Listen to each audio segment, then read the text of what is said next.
Hey guys, we've got week 3 of our installments of the age pension. If you've been watching these videos, you'll know that I initially set out to find out, is the age pension going to be around in the future? How long is it going to last for, under what terms, that sort of thing.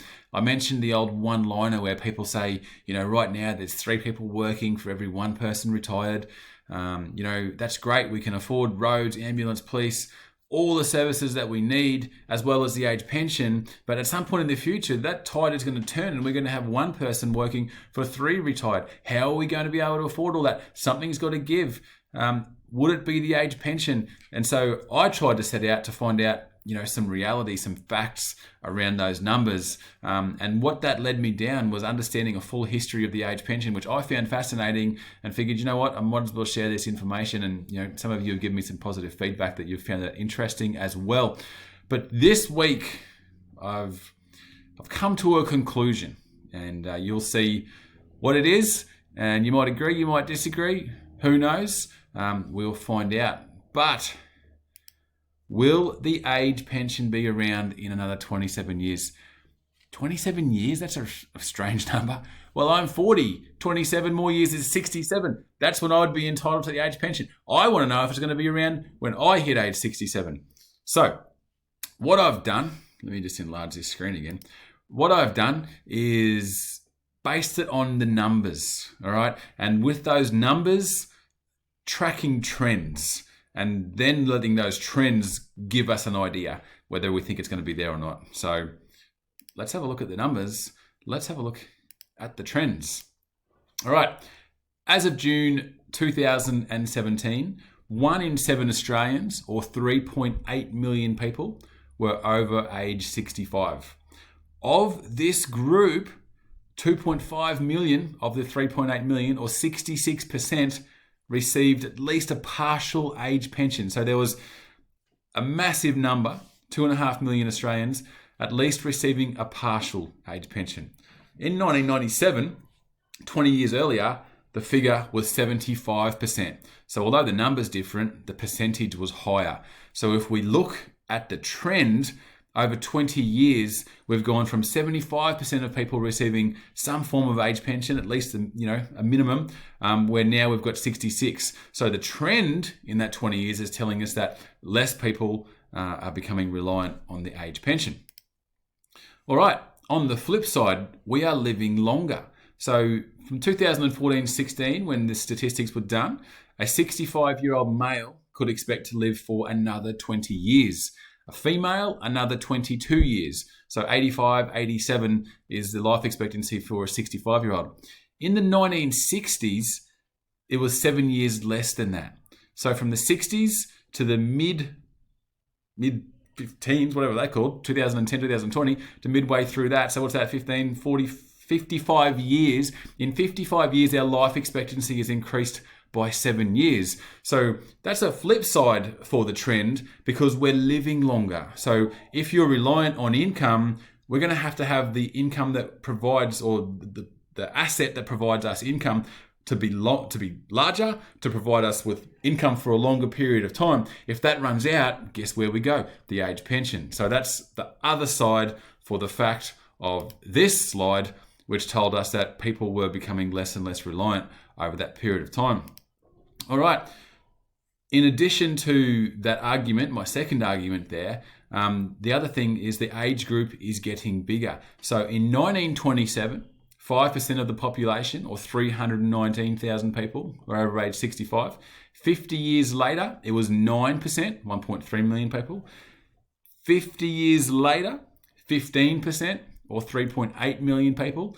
And it's expected that in another 50 years, 22%, and then again, 40 years and 40 years, 25%. So the expectation is that this age group, those over age 65, are going to grow and grow and grow.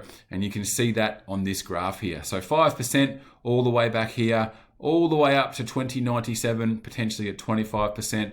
Right now we're in here at about 15%. So the age group that are entitled to the age pension is getting bigger and bigger. All right, some other points to note. 1 in 8, or 12%, of the over 65s are still employed. That was 1 in 13 in 2006, so not that long ago, 14 years ago. As of 2017, 20% of 45-year-olds intended to work until at least age 70. So people's expectation is that they're going to be working longer.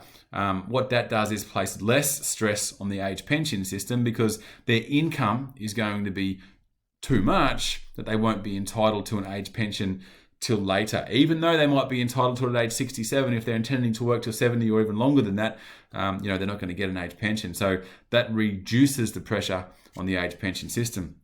One interesting point to note that I found, of the over age 65s, 3 in 10 were born overseas and 2 in 10 speak a language other than English. Absolutely no relevance to what I'm talking about, but hey, I just thought it was interesting. So, wrapping this whole little 3-week journey up, is the situation that we're going to have one person working for 3 people retired? Well, I don't think so, because the expectation is that in 2097, so 70 something years, we're going to have 25% of the population over the age of 65. I don't know what the numbers are for those, under age 20 that aren't working, but it's not going to be 1 working for 3 retired. So that's great. If you look at the numbers here, we've got less people that are reliant on the age pension. It was 75% receiving something, now it's 66% receiving something. One of the reasons, or a big factor, is because of super. Super became compulsory in 1992. So people have this compulsory savings that they can tap into to live off. People are now more aware of financial stuff and becoming, self-reliant once they do get to retirement for at least a portion of time. So the benefit of the super system is that every new year, people have had super put away for them for an extra year. A 20-year-old, say someone started working when they were 20 in 1992, they'll be 67 in 2049. So let's call it another 30 years. But in 30 years' time, people will have had super their entire working life, which is another tick for less reliance on the age pension system, which means that the age pension system will probably still be able to be around. I guess on another point, it's going to take a government that's, pretty brave to cancel the age pension or significantly reduce it, because you've seen the amount of people that are in that bracket that would probably vote against them. So what do I think? I think that the age pension is probably here to stay for some time. Based on those numbers, based on those trends, a lot to do based on the super. That's it. Week 3 done. All of that to find out that. I hope you enjoyed that 3 weeks. I am really excited about next week's topic. I kind of wanted to sneak it in this week, and I'm like, no, I've got to finish these 3 weeks off. So anyway, that's where we are for the 3 weeks.